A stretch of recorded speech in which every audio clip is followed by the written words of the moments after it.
Hello, friends, and welcome to Wellness Wednesday, where I give you tips, ideas, and encouragement on how you can live a love-fueled and healthy life.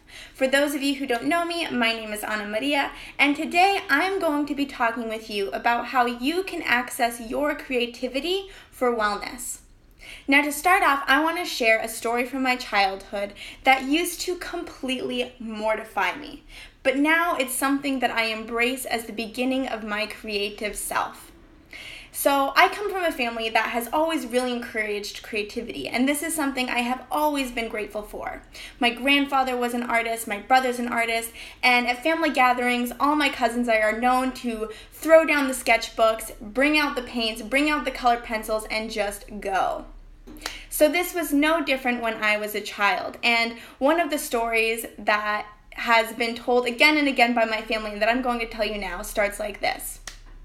So one thing my mom would do a lot when I was little, when she was doing chores around the house, doing dishes, she would often set me up with a sketchbook and paints or colored pencils or whatever we had. And one day she was doing dishes and she set me up. I was about 3 or 4 years old, and she gave me some paintbrushes, tubes of paint, and huge poster boards. So she's washing the plates, and all of a sudden she looks over and I am butt naked. I am rolling around in the paint. Red, blue, yellow is strewn all over my body. I'm putting my little booty on the poster board, and I was so proud. I was having the time of my life. I threw those paintbrushes aside, and baby, I was the paintbrush. And I took that little poster board up to my mom with my butt imprint on it, and I was like, "Mama, look at this. Look how beautiful this is. This is for you. Go hang it up in your classroom," because she was a teacher. And my mom, being the supportive mother that she was and always will be, said, "Oh, honey, I'm so proud of you. This is absolutely beautiful." She did not hang it in her classroom, which was probably a wise idea, but she still congratulated me on my work and my creativity and my imagination, and I felt great. Now, aside from this being a hilarious story, this story was so important because it showed me what creativity really is. It's uncensored and it's playful and it's about changing perspective. I wasn't just witnessing my childhood body as a body. I was experiencing it as a paintbrush because that's how I chose to see it and that's how I chose to use it. And that's what creativity is about. It's about self-expression, and it's about no judgment, and it's about seeing things from a different point of view and seeing the world around you as being multifaceted and not one-sided. I think that so many of us have stories like this from when we're children, when we have completely unstructured playtime and we are free to be who we are and express who we are. And somewhere along the line, as we grow into adulthood, that slowly fades away little by little if we're not careful. We get caught in a routine and we're told to wear certain things, and we are put in these boxes that aren't really true to who we are. And that's why I think it is so important to access creativity in adulthood for health and wellness. And I want to talk with you about some tips on how to do that, because creativity benefits us in so many ways. It reduces stress, it reduces anxiety, it reduces our worries. When you are engaged in a creative activity for a long enough time, you can even reach that blissful flow state, that state where everything around you completely dissipates and you forget about time and you are just working on your own internal clock and you are zoned into one activity and one activity only. Some people might get this from dancing or painting, or some people even get it from running, some even writing.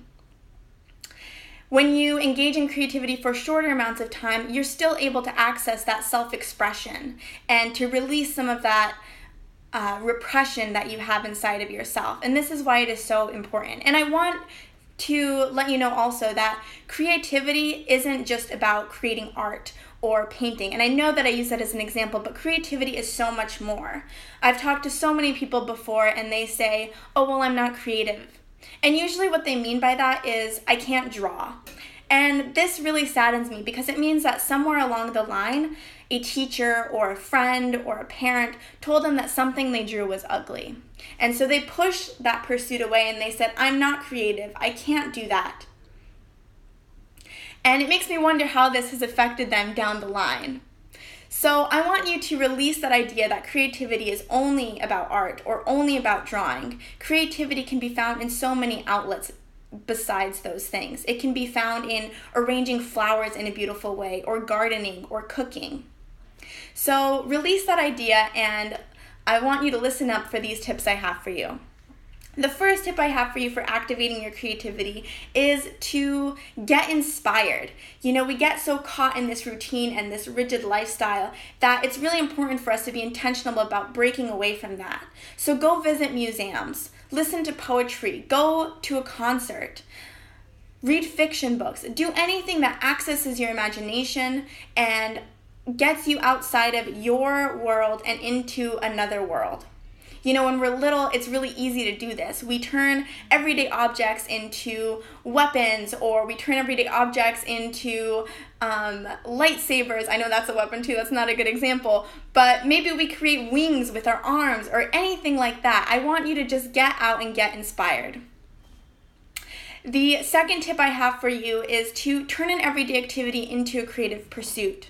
While painting, and especially painting with watercolors, is one of my absolutely favorite activities, it's actually not the creative activity that I engage in the most. In fact, I probably only do it once a month.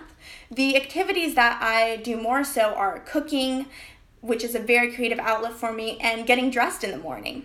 I also put a lot of creativity into building my website and even making these Wellness Wednesdays so that they're engaging and exciting.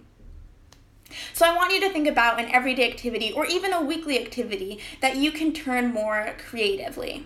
So maybe you have to create PowerPoint presentations for work. How can you put a creative edge on that? Maybe you have to prepare your hair in the morning. How can you learn maybe how to do new braids or a new bun or a new hairstyle? Think about ways that you can infuse creativity into your everyday life, because that's really going to help stimulate your mind and help you access more of that self-expression on a daily basis. The last tip I have for you is to create without the pressure of a perfect outcome. A few years ago, I noticed that I was feeling really disconnected from my creative self. And I realized that every time that I thought about painting or I thought about doing something creative like a collage, I had this idea in mind that I had to finish it all at once and that it had to be perfect.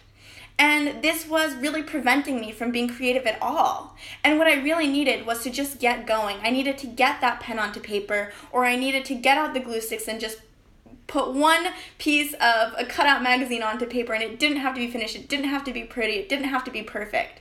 And what I learned from this was that creativity begets creativity. The more that you practice it, the more that you infuse it in your life, the more naturally it becomes, and the more easily you are able to see where you can apply creativity in your life. I really, really want to also acknowledge that accessing creativity also can influence other aspects of your life that maybe you didn't see as creative. One of the greatest gifts that creativity has given me in my life is that it allows me to be a creative problem solver.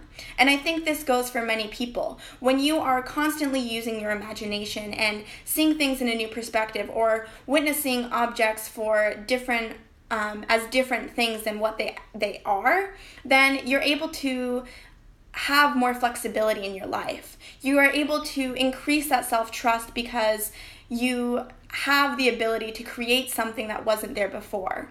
So it helps you deal with uncertainty. You know that you can overcome obstacles because you're not so strict and rigid in yourself or in your life. I want to remind you that everybody is creative. Humans are creative beings. That is one of the most unique and special things about our species. No other animal is as creative as we are. And remember that the more you practice it, the more easily it will come.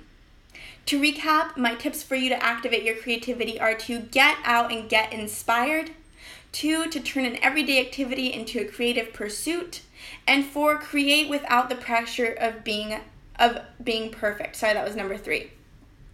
I really, really hope that you enjoyed this Wellness Wednesday, and I would love to hear from you what you learned from this Wellness Wednesday and how you are going to infuse creativity in your life from now on, or even this week.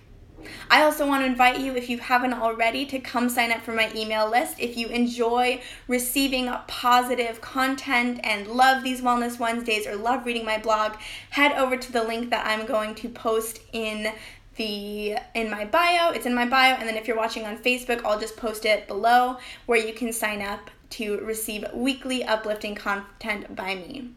I hope you have a wonderful, wonderful rest of your week, and I look forward to seeing you next Wednesday. Ciao!